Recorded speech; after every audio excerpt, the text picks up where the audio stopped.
आदमी नरकगामी होते हैं।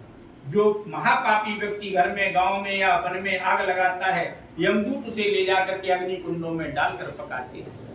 इस अग्नि से जले हुए अन्न वाला और वह पापी जब छाया की याचना करता है, तब यमदूत उसे असिपत्र नामक वन में ले जाते हैं। वहां तलवार के समान और तीक्ष्ण पत्तों से उसके शरीर के सब अंग कट जाते हैं।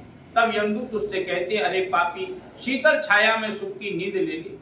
उस व्यक्ति को जब बहुत प्यास सताती है, तब वह जल पीने की याचना करता है। तब पापी को पीने को तपा हुआ तेल देते हैं।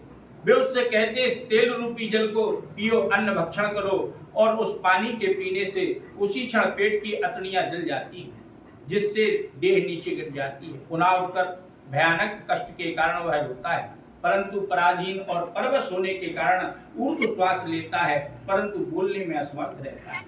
हे गरुड़, इस तरह पापी मनुष्यों को अनेक तरह की यातनाओं का वर्णन किया है, और अब क्या बताया जाए, यही सब शास्त्रों में बताया गया है।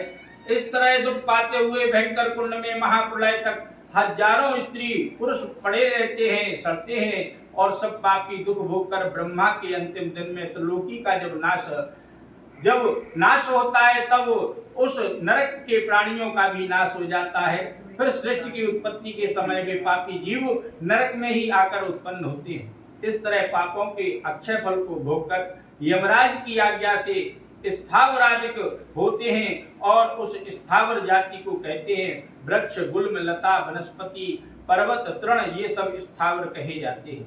ये सब महामोह से युक्त हैं, और कीट, पशु, पक्षी, जलचर एवं देव, इन योनियों को मिलाकर 84 लाख योनियां हैं।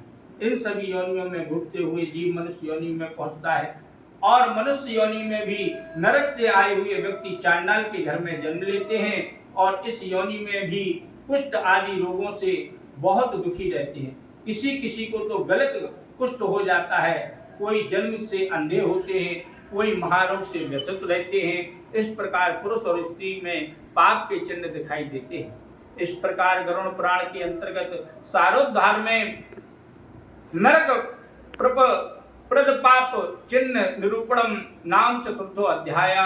बोली गरुड़ पुराण भगवान की जय।